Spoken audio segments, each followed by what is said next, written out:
Where in the world is Wagner chief Yevgeny Prigozhin? Last week, the president of Belarus said Prigozhin, who you see there, had fled his country after the attempted armed rebellion in Russia. But in that rare press conference this morning, President Alexander Lukashenko said Prigozhin is not there, claiming the mercenary is instead in St. Petersburg. So is he? And where has he been? Let's bring in NBC News chief international correspondent Keir Simmons, joining us in Minsk, Belarus, and also with us, former chief spokesperson for the U.S. mission to the UN, Hagar Chemali. Thank you both for being here. Keir, you were at that press conference. You just spoke to Lukashenko. What more can you tell us about what's happening with Prigozhin? That's right, Anna. NBC News, one of the few international news organizations invited to the presidential palace for that news conference with President Lukashenko. And another stunning twist in what has been a stunningly hard to predict 2 weeks with Russia. So Lukashenko now saying that Yevgeny Prigozhin, who was supposed to come here to Belarus after that mutiny in Russia, he is not here, saying he may be in St. Petersburg or maybe he's in Moscow, insisting that Prigozhin is a free man despite leading that insurrection, and saying that he and his Wagner fighters may not ever come here to Belarus. It raised a lot of questions. I followed up to try and get some answers. Take a listen. Can I encourage you, as a conversation, to give us more detail? What have you discussed with Yevgeny Prigozhin and with President Putin about what happens next? Have you reached any conclusions? People will be surprised and mystified that a man who you say could have caused a civil war in Russia is still in Russia. When we meet with Putin, we will discuss this topic, but I'll give you my point of view. I'll share this point of view with Putin as well. In order to redeem himself and to redeem the misdeeds of PMC Wagner, I would send them to the hottest battle points. Go and redeem yourself. This is over and all is forgiven. Is that what we're saying? Putin told us directly about that. His money, his belongings, and so on were returned to him, and his weapons, I think. I know this is the case. Everything was returned to him.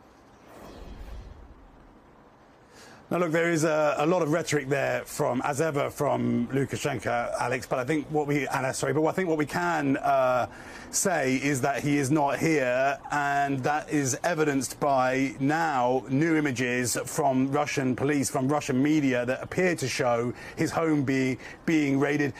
Bundles of dollar bills, gold bars, fake passports, weapons on the wall. Extraordinary images that NBC News has not been able to verify. And last night, Russian television, state television, Russia 24, airing a piece about Prigozhin, discrediting him, talking about his criminal past. So there does appear to be a move now to sort of blacken his name, if you like, in Russia. Meanwhile, he apparently is still in Russia. Lukashenko was asked about his future, and he said this, and it's quite a stunning quote. He said, "If you think that President Putin is going to try to kill him, I can tell you that's not going to happen."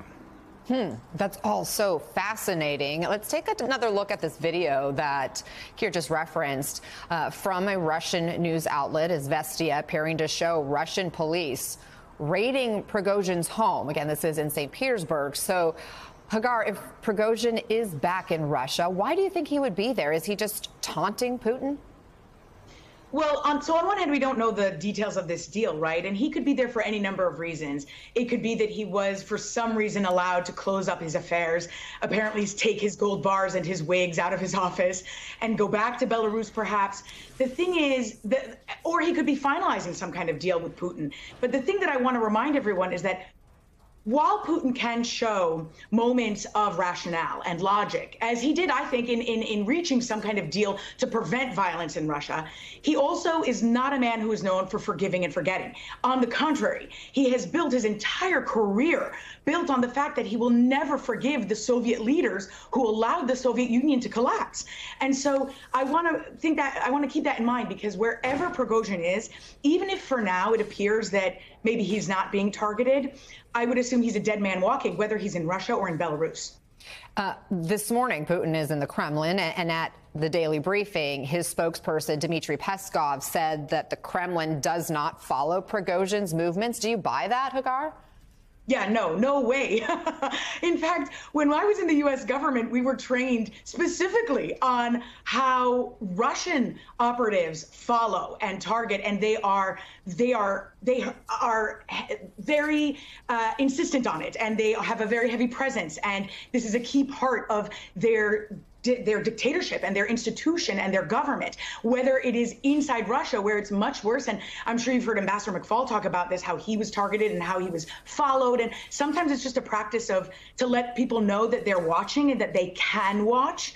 But no, there's no way that they're not following him closely. And whenever they want to pull the trigger, they'll be able to.